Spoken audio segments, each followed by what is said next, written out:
Bonjour, j'ai terminé ma vidéo avec celle que vous allez regarder et aujourd'hui lundi 12 juin, c'est-à-dire au lendemain des élections législatives, compte tenu du résultat, je voulais amener cette introduction.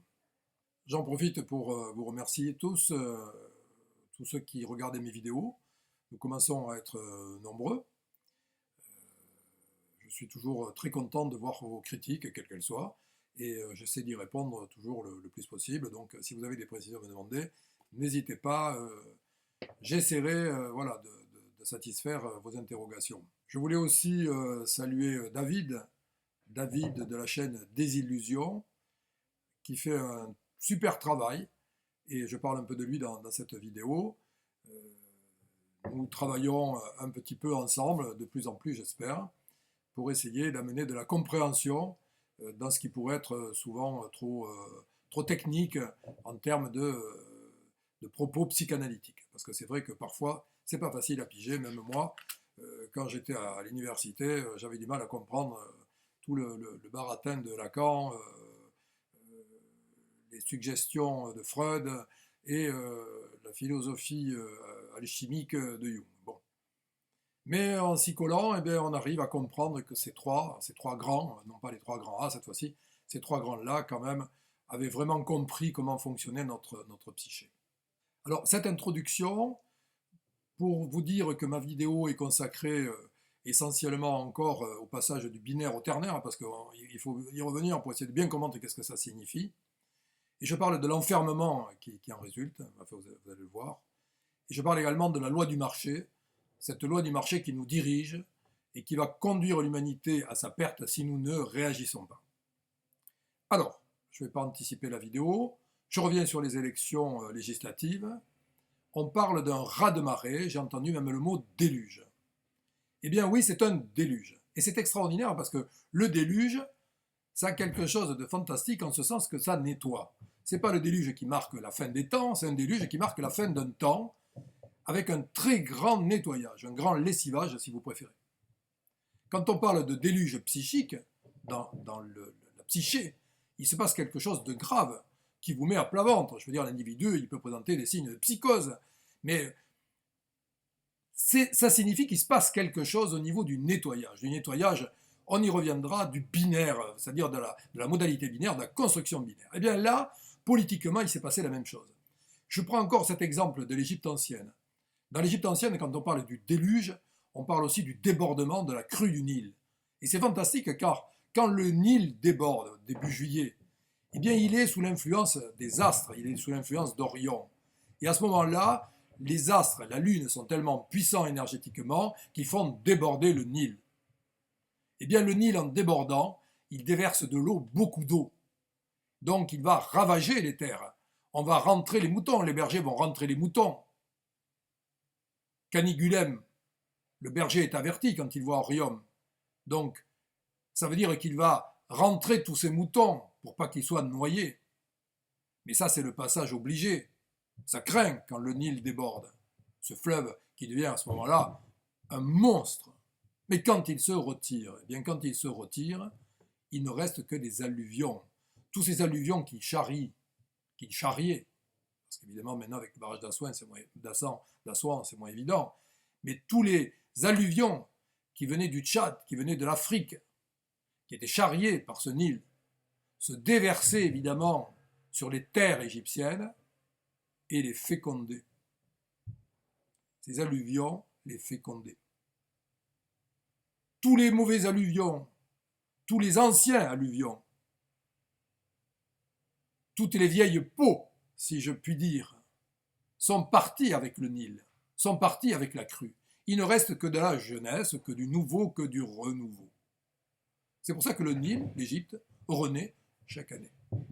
Et bien là, nous assistons politiquement, ici en France, à cette même, à ce même mécanisme. Ça s'apparente à cette même symbolique qui est la crue, qui est le déluge. Il y a eu un déluge politique.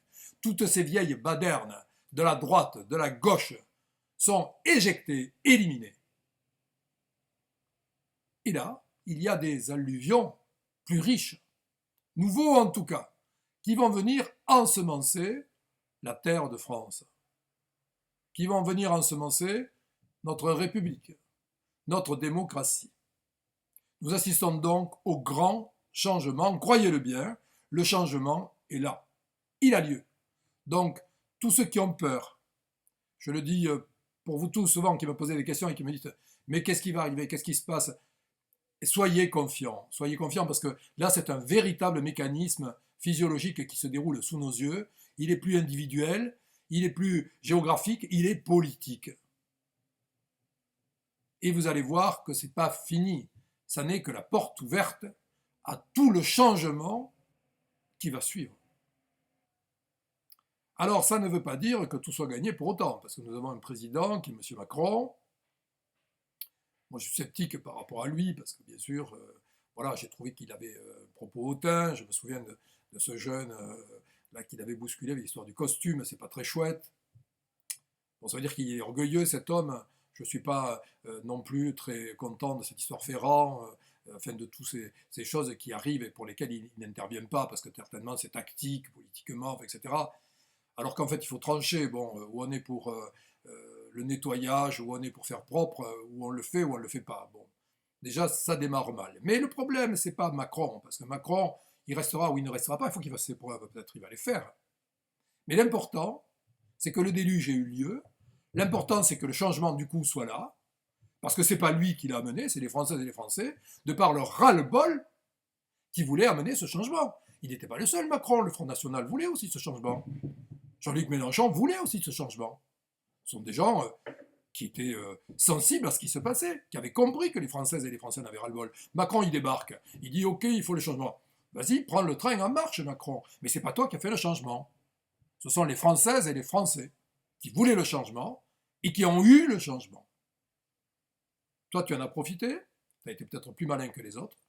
Peut-être, je ne veux pas te jeter la pierre, que finalement, tu es de bonne foi, peut-être que tu es inspiré, peut-être que tu as compris qu'il y avait une mission. Tu l'as dit dans une vidéo, alors je le dis, tu es peut-être en mission, tu es peut-être mandaté par le bon Dieu. Je le dis sans me moquer, je trouve que ça peut être une très bonne chose, parce qu'on peut être en mission. Moi aussi, je suis en mission, David aussi est en mission, qu'on soit tous un peu moins cons dans cette humanité, et qu'on essaie d'évoluer, c'est-à-dire de comprendre que le binaire, c'est pas bon pour nous, qu'il faut rester au ternaire. Qu'est-ce que c'est que le binaire? Qu'est-ce que c'est que le ternaire? Vous nous faites chier avec le binaire et le ternaire, et pourtant, c'est l'essentiel. Vous le verrez, dans les mois, dans les semaines, dans les mois, dans les années qui viennent, on va en parler de plus en plus, on fera le point, et ça réagira aussi par rapport à ça. Ça veut dire que la loi du marché n'est pas inéluctable. Ça veut dire que peut-être on ne finira pas comme de vilains petits robots. Peut-être que ce changement-là, c'est pour nous une révolution douce qui va amener le véritable changement. Profitons de ce changement pour faire la révolution. Allez, je vous laisse regarder votre vidéo et je vous dis bonne lecture, bon courage.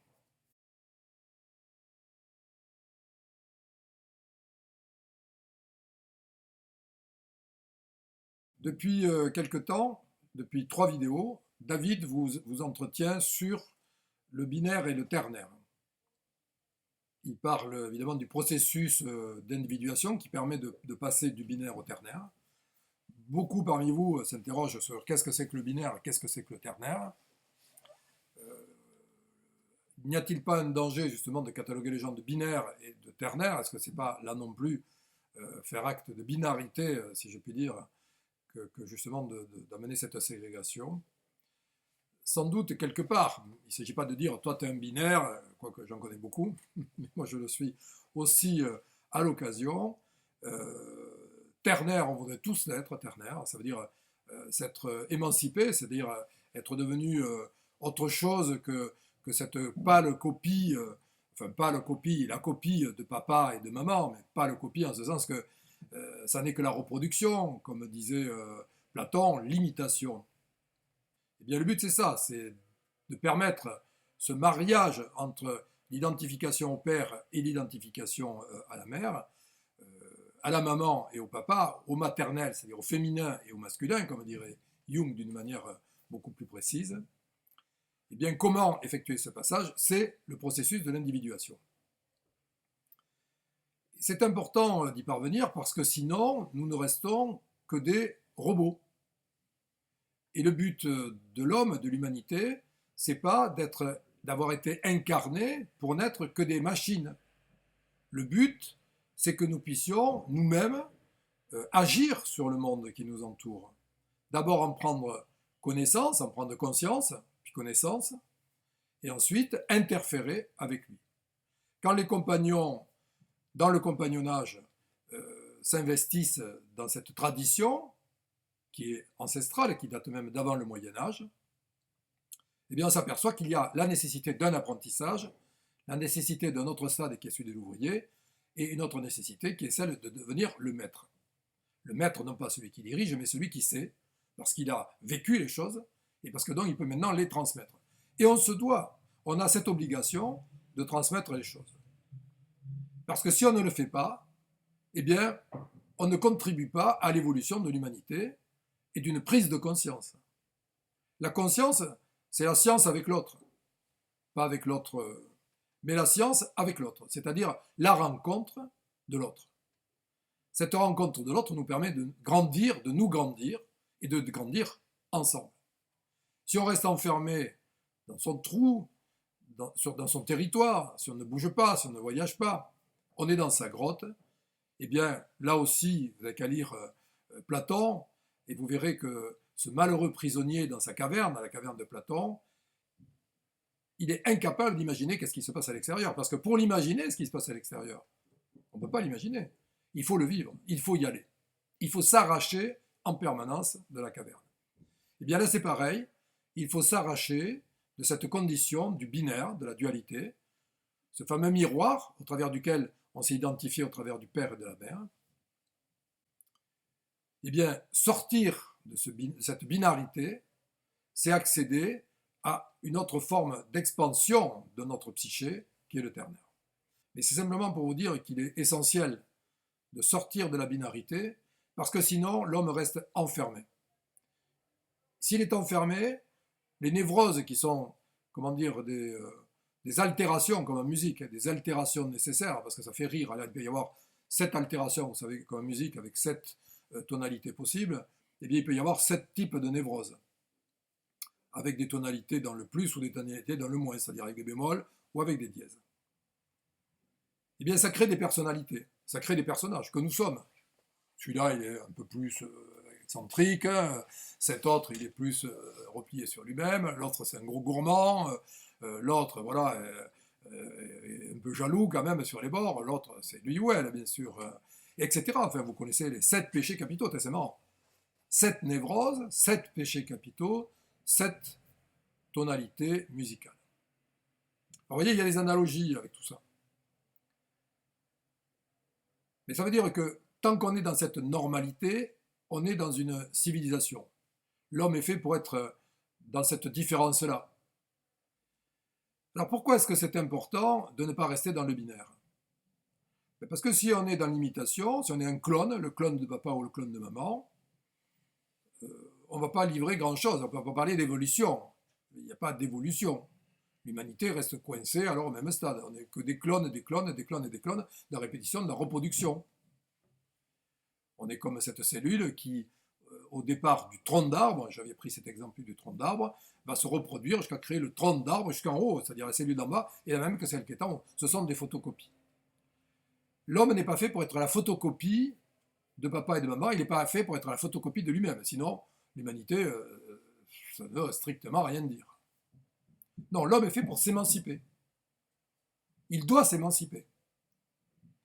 On doit aller à la rencontre des autres. On doit laisser tomber les frontières. On doit casser les frontières physiques, les frontières mentales, les frontières géographiques. C'est la frontière psychique qui doit être dépassée. Le dépassement, voilà quelque chose d'extraordinaire. Se dépasser. Avoir le courage de se dépasser, de sortir de la caverne pour aller voir les autres, à la rencontre des autres. Comprenez bien que, au travers de mon propos, tout ce qui est frontière, tout ce qui est enfermement dans les frontières, tout ce qui est politique d'internement du citoyen à l'intérieur des frontières, c'est peut-être se protéger momentanément contre des invasions économiques. Le danger, ce n'est pas simplement que l'homme aujourd'hui explose à l'intérieur de ses frontières psychiques, parce que c'est le cas, il explose. Je dirais même plus, il implose. Ceux qui se suicident, ceux qui mettent fin à leur jour, ils sont dans l'implosion d'une surinformation et aussi dans l'interdiction d'agir. Parce que tout est interdit, la loi, la morale, les religions, tout est fait aujourd'hui pour que l'homme ne puisse pas s'extraire de son mental. Et là, c'est grave. Parce que s'il se suicide lui-même, à la limite, allez. Mais c'est qu'aujourd'hui, quand il est désespéré, il peut même aller suicider les autres. Je ne sais pas si vous l'avez remarqué, mais aujourd'hui, c'est quand même un peu à la mode. Et oui, on se suicide soi-même ou on va suicider les autres. Le terrorisme prend ses racines là-dedans. Mais de plus en plus d'hommes sont touchés par cet enfermement. Nous sommes touchés par cet enfermement. Je suis touché par cet enfermement. Quelles vont être les solutions qui vont s'offrir à moi pour désormais créer, selon ma volonté ternaire, mon désir d'être un ternaire, de ne plus être un robot, de ne pas être un robot, jamais. Quelles sont les possibilités que je vais avoir pour casser toutes ces frontières politiques, économiques, sociales, religieuses qui me sont aujourd'hui imposées et qui deviennent trop lourdes, que je n'arrive plus à porter sur mes épaules. Est-ce que je prendrai une arme? Est-ce que j'irai tuer des gens dans la rue? Est-ce que j'irai me suicider? Quelle est la solution qui s'offre à moi?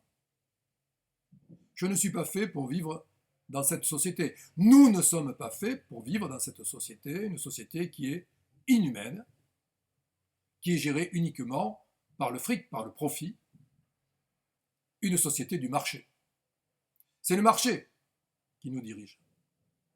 C'est le marché qui s'impose à nous.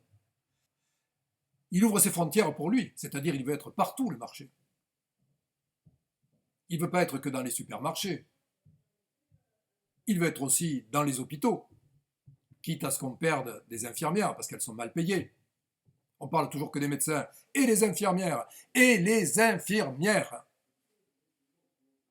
et les aides-soignantes et le personnel de salle. Tous ceux qui justement font la vie des gens qui sont à l'hôpital. Ça me fait penser à cet homme quadraplégique, jeune, 30 ans, les yeux ouverts, toute la journée qui attend, qui est là. Il attend quoi? Il souffre le martyre. C'est l'horreur. Heureusement qu'il y a tous ces gens-là autour de lui, mais ce n'est pas suffisant. Là aussi, il y a des choses à faire. On ne peut pas laisser les gens dans l'enfermement, quel qu'il soit. Je pense aussi aux personnes âgées qui déambulent de 8 h du matin jusqu'à 20 h le soir. On ne vient plus les voir, ni les enfants, ni la famille. Personne. C'est toujours sur leur adresse à la parole dans la rue. Mais quel type de société sommes-nous en train de fabriquer?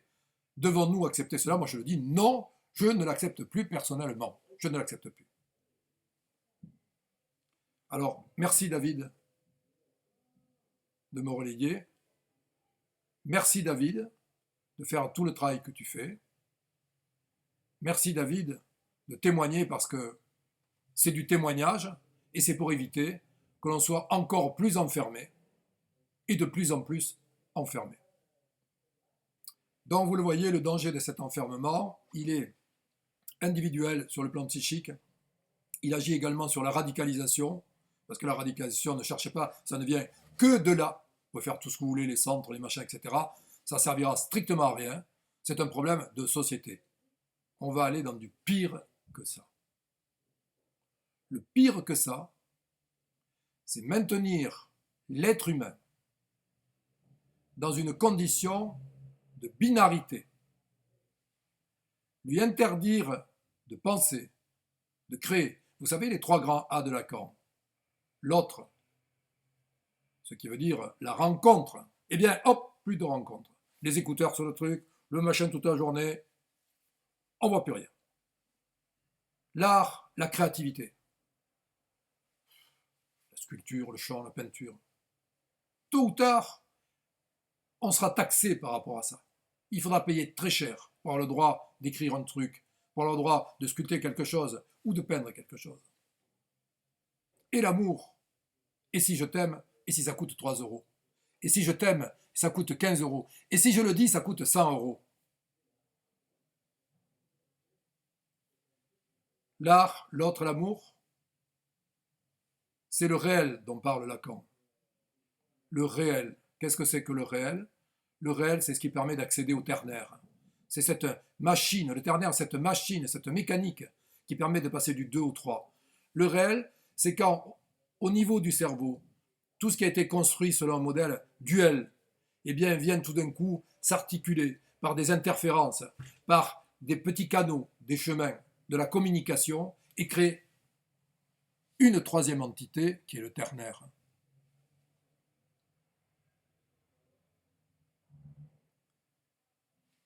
Eh bien, il y a une volonté, moi je vous le dis, à casser le ternaire dans l'esprit des gens, dans leur psyché. Il y a une volonté à maintenir l'homme dans un schéma, dans une modalité binaire. La Matrice, le film Matrix que vous avez vu, que nous avons tous vu. Ah oui, pendant 2 heures, c'est bien, c'est du délire, c'est de la science-fiction. Ce n'est pas de la science-fiction, c'est une réalité. Dites-vous bien que nous sommes dans la Matrice, et il y a des gens, des intérêts qui veulent que nous restions dans la Matrice. Car si nous restons dans la Matrice, nous sommes essentiellement des binaires. Tôt ou tard, la ternarité sera supprimée. Nous ne serons plus donc que des copies de copies, nous serons des robots. L'homme n'a pas été mis sur la terre pour être un robot. Dieu, ou là-haut, l'autre, nous a donné la possibilité d'avoir un libre arbitre, c'est-à-dire d'aller dans le ternaire, d'aller découvrir, pousser les portes, rencontrer les gens, voyager. Ce n'est pas pour rester enfermé dans une société d'hyperconsommation. Le marché va s'imposer dans les hôpitaux. Mais le marché va s'imposer à d'autres terrains, c'est-à-dire le marché va rentrer dans l'administration, le marché va gérer la sécurité sociale, le marché va gérer les allocations logement, il y aura d'autres critères pour y avoir droit. Vous voyez, il faut être de plus en plus rentable.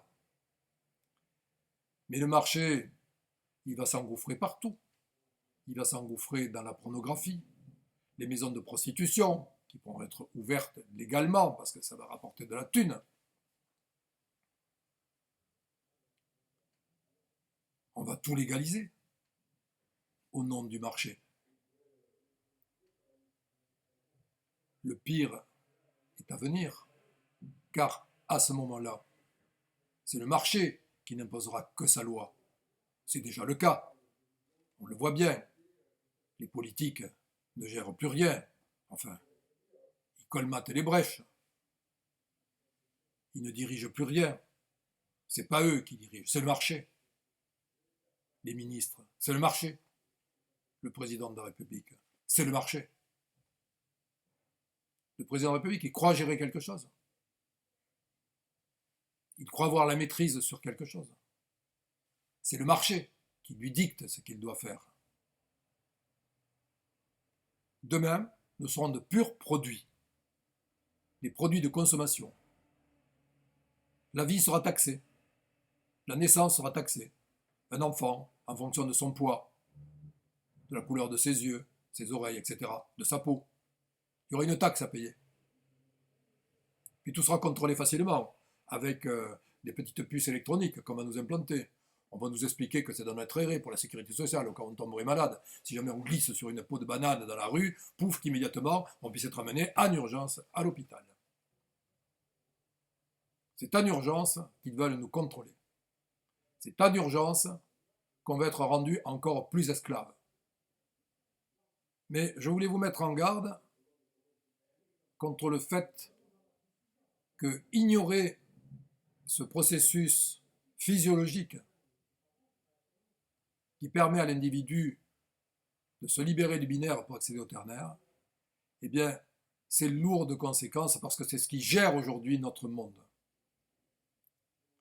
Donc, l'enjeu, c'est d'éviter l'enfermement de l'homme. L'enjeu, c'est d'éviter que l'homme ne soit plus qu'un robot. Dieu n'a pas créé l'homme pour être un robot. L'homme doit être émancipé et libre.